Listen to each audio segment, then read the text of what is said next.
Someone asked me to talk about death. What a topic that is. The first thing I want to say about this is, please understand I have no interest in having anyone adopt any belief I have about death.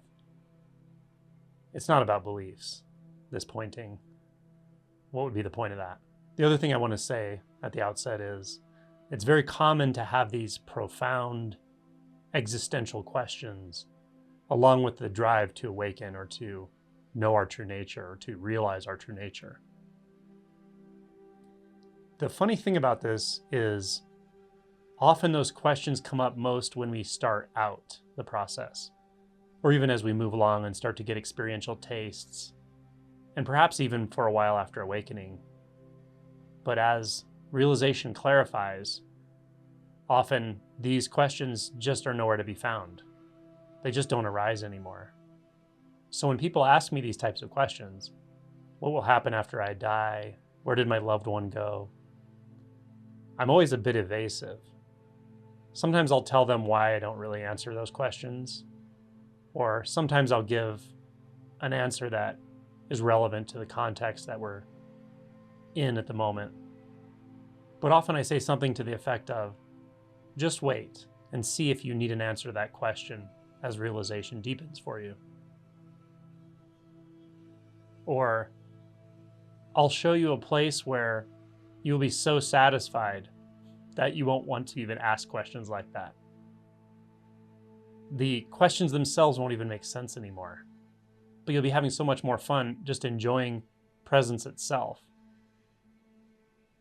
And then, with that kind of great relaxation and trust in life, and the perceptual filters dissolving again and again and again, you come to this place where you actually have those answers.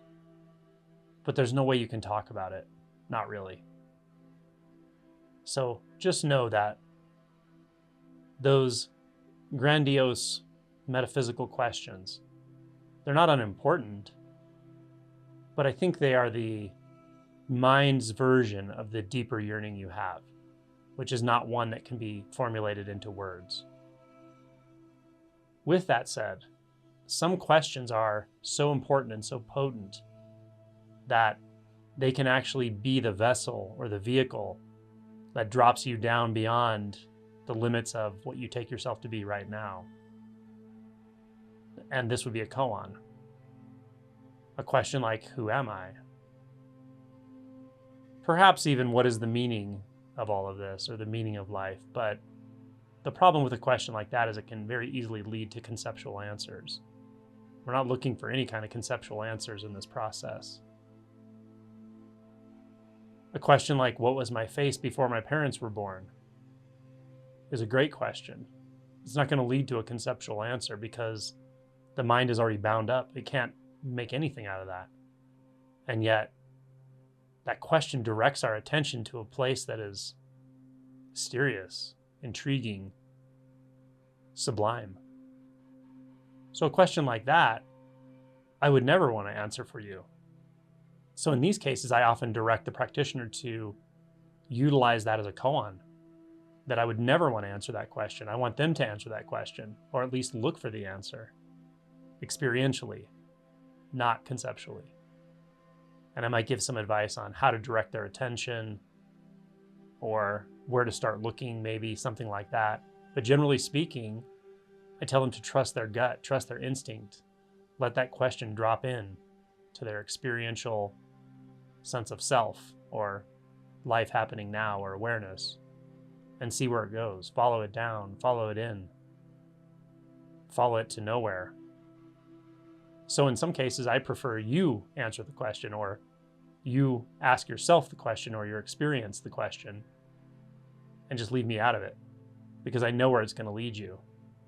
So back to the question of death. What is death? Well, answering this is going to fall somewhere in that first category as I described. And that is if you follow your instinct to wake up and then you keep going and you follow your instinct that separation is fundamentally and inherently uncomfortable and illusory, and find a way to dissolve that fixation, that distortion, that cognitive distortion, and then work at dissolving the subtle self-view and at equanimity, you'll find yourself in a place where you'll be laughing at that question. What is death? Death is this right here. Death and life are not two at all. They're not two things stuck together, they're the same thing. Death is this moment, dying into itself and never coming into being. But those are just words. Your experience of it will be profound beyond compare and intimate beyond description. So that may well be a koan. What is death? In fact, I think it's probably a really good one. What is death? And as with any inquiry question, don't try to answer it with thoughts. Don't contemplate it. Follow it. Follow it into the immediate, even if everything stops. Even if an uncomfortable feeling comes. Follow it in there. Follow it down. Follow it through. And if you find yourself distracted in thoughts, come back. What is death? That is a powerful inquiry indeed.